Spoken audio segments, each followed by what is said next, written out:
Students, आज हम लोग electrical measurements and instrumentation subject code EE 204 का एक टॉपिक पढ़ेंगे। Classification of transducer.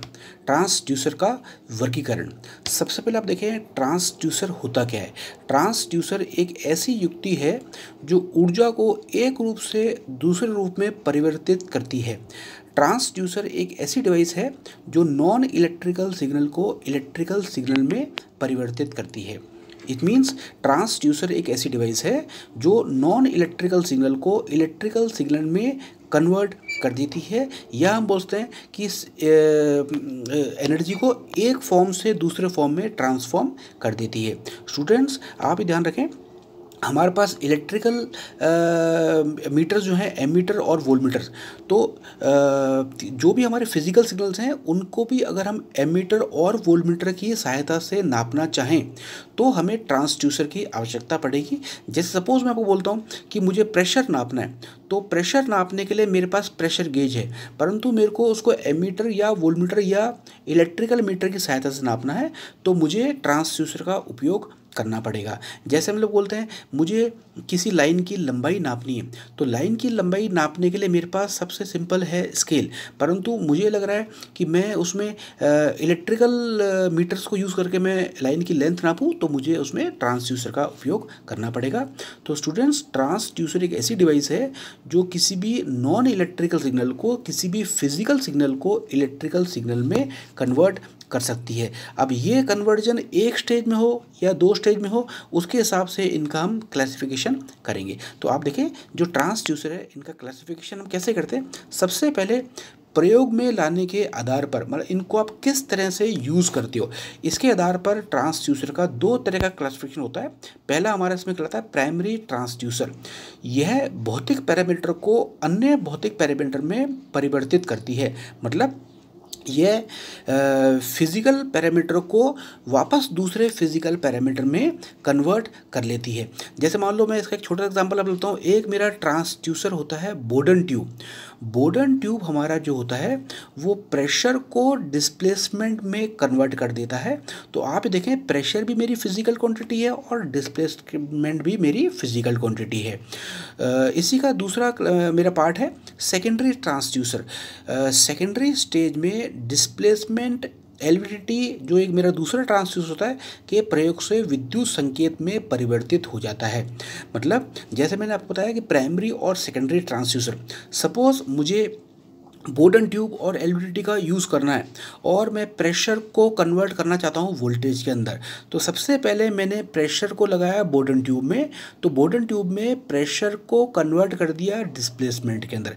फिर मैंने इस डिस्प्लेसमेंट को लगाया एलवीडीटी के अंदर और एलवीडीटी ने इस डिस्प्लेसमेंट को वोल्टेज में कन्वर्ट कर दिया।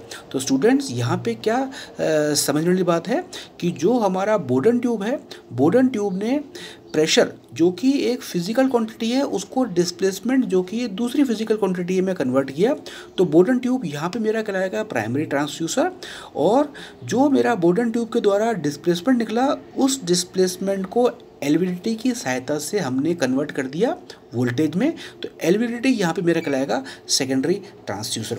तो ये प्रयोग में लाने के आधार पर मेरे क्लासिफिकेशन होते हैं प्राइमरी ट्रांसड्यूसर और सेकेंडरी ट्रांसड्यूसर। इसी तरह से दूसरा क्लासिफिकेशन का आधार है हमारा ऊर्जा के आधार पर क्लासिफिकेशन। इसके अंदर हमारा कहलाता है पहला हमारा एक्टिव ट्रांसड्यूसर। इसका मतलब ये होता है कि इन ट्रांसड्यूसरों को कार्य करने के लिए सहायक शक्ति स्रोत की आवश्यकता नहीं होती, ये सेल्फ पावर्ड होते हैं। Example, piezo electric crystal. जो हमारे एक्टिव ट्रांसड्यूसर होते हैं, इनको काम करने के लिए, इनको फंक्शन करने के लिए कोई एक्सटर्नल पावर सप्लाई की आवश्यकता नहीं होती। ये सेल्फ पावर्ड ट्रांसड्यूसर होते हैं। जिस चीज़ को हमारे को फिजिकल क्वांटिटी को इलेक्ट्रिकल क्वांटिटी में कन्वर्ट करना होता है, ये उसी को यूज़ करके अपने आप को ऑन कर लेते हैं। जैसे इसका सबसे बढ़िया एग्जांपल हमारा है piezo electric crystal. Piezo electric crystal हमारे सेल्फ पावर ट्रांसड्यूसर होते हैं। पीजियो इलेक्ट्रिक क्रिस्टल की ये प्रॉपर्टी होती है कि अगर मैं इसके ऊपर प्रेशर लगाऊं तो मेरा ये वोल्टेज पैदा कर देते हैं। तो इनको ट्रांसड्यूसर को मुझे ऑन करने की आवश्यकता नहीं होती, ये सेल्फ पावर ट्रांसड्यूसर होते हैं, इनको हम लोग बोलते हैं एक्टिव ट्रांसड्यूसर। दूसरा इसका मेरा पार्ट है पैसिव ट्रांसड्यूसर। ये वो ट्रांसड्यूसर होते हैं जिनको काम करने के लिए एक्सटर्नल पावर सोर्स की, बाहरी पावर सोर्स की आवश्यकता होती है, ये अपने आप ऑन नहीं होते। इसका एग्जांपल हमारा है पोटेंशियोमीटर। तो ये हमारा ऊर्जा के आधार पर क्लासिफिकेशन हुआ, active transducer and passive transducer. Third हमारा इसका क्लासिफिकेशन होता है नेचर ऑफ आउटपुट सिग्नल। जैसे कि हमने बोला कि ट्रांसड्यूसर जो है ये फिजिकल क्वांटिटी को इलेक्ट्रिकल क्वांटिटी में कन्वर्ट कर रहा है। तो हमारी जो इलेक्ट्रिकल क्वांटिटी आई, जो हमारी आउटपुट सिग्नल आया, उसका नेचर क्या है। इसका हमारा पहला पॉइंट है एनालॉग ट्रांसड्यूसर। अगर हमारा जो आउटपुट सिग्नल आया वो टाइम का कंटिन्यूस फंक्शन है, मतलब समय के साथ साथ वो लगातार बदल रहा है, तो हमारा ट्रांसड्यूसर कहलाएगा एनालॉग ट्रांसड्यूसर। परंतु अगर हमारी ट्रांसड्यूसर का output continuous function of time नहीं हुआ तो हम लोग बोलेंगे ट्रांसड्यूसर को डिजिटल ट्रांसड्यूसर। जो हमारा डिजिटल ट्रांसड्यूसर होता है ये फिजिकल क्वांटिटी को पल्सेस के रूप में बदलते हैं, क्योंकि बाइनरी प्रणाली संकेत 0 और 1 को सुगमता से अपारदर्शी और पारदर्शी क्षेत्रों से कांच की स्केल पर या अचालक और चालक क्षेत्रों में धातु स्केल पर दर्शाया जा सकता है। तो अगर मेरा फिजिकल क्वांटिटी जो है वो आउटपुट में पल्सेस की शेप में मिल रही है तो मैं बोलूँगा मेरा ट्रांसड्यूसर कौन सा है, डिजिटल ट्रांसड्यूसर। ये ऑन ऑफ या हम बोले पल्स 0 और 1 को समझता है। तो ये स्टूडेंट्स, ये हमारा एक इलेक्ट्रिकल मेजरमेंट्स एंड इंस्ट्रूमेंटेशन का हमने एक टॉपिक पढ़ा, subject code EE 204 classification of transducer का वर्गीकरण। धन्यवाद। मैं Mukesh Shahi, lecturer electrical, government polytechnic college Rajman. Thank you.